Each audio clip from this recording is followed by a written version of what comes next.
Good morning, my name is Sheridan Strauss and this is my presentation for the unit Educators Inquiring About the World. My presentation is about the anthropogenic threats of the Yangtze finless porpoise located in the Yangtze River, China. I chose to investigate the finless porpoise after looking into endangered species of the world and came across the porpoise. The porpoise was an animal that I had never heard of, and I had found that the Chinese giant panda had gained the most acknowledgement and awareness when it came to species in China.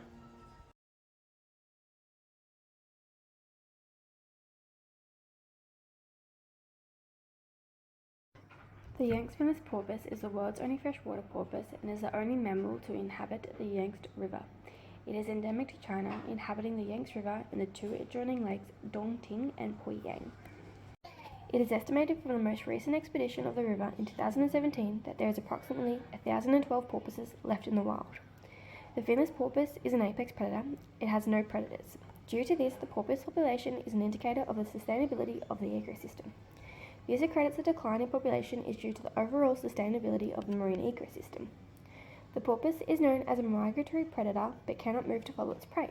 This is due to the numerous dam and dike constructions that have been built to meet the socio-economic demands, breaking up the linkages to alternate lakes. It is the last cetacean in the Yangtze River, following the extinction of the Bangi dolphin that was reported in 2006. In 1996, the Yangtze finless porpoise was declared endangered and has since been reclassified to critically endangered.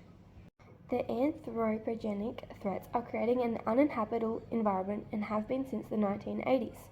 These threats include fisheries, boat strikes, pollutants, and reduction in food sources.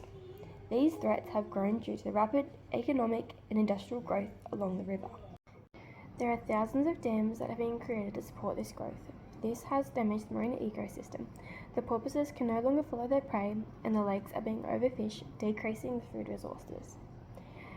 The degradation as severe as the Yangtze River has seen has caused the finless porpoise population to be divided into isolated subpopulations. This has threatened genetic diversity. A study has shown that a minimum population of 2,500 would be needed to withhold genetic diversity, with the current population sitting at only 1,012.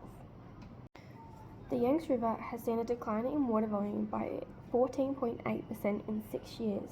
This has seen the safe distance between ships and the porpoise habitat decrease, increasing boat strike deaths and drownings.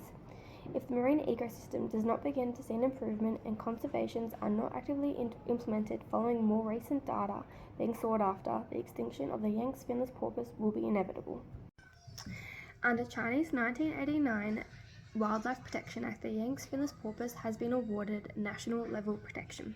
A study has highlighted the importance of restoring movement to the porpoises, which can be done by strengthening human activity with the use of bans and regulations on fishing and boats.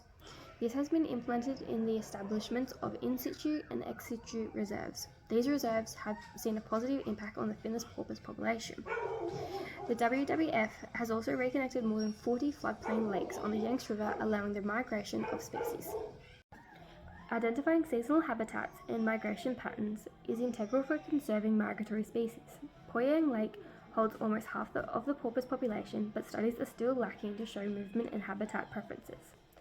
The conservation relies heavily on up-to-date data and research that is currently lacking. Therefore, it is integral for the porpoise population that new data is collected to be able to implement considerations that are directed at current results. What can we do? We can support organisations that are researching and providing conservations to the finless porpoise. We can also learn about water pollution and sustainable water and fishery management to help sustain all ecosystems that you may play a role in your own environment.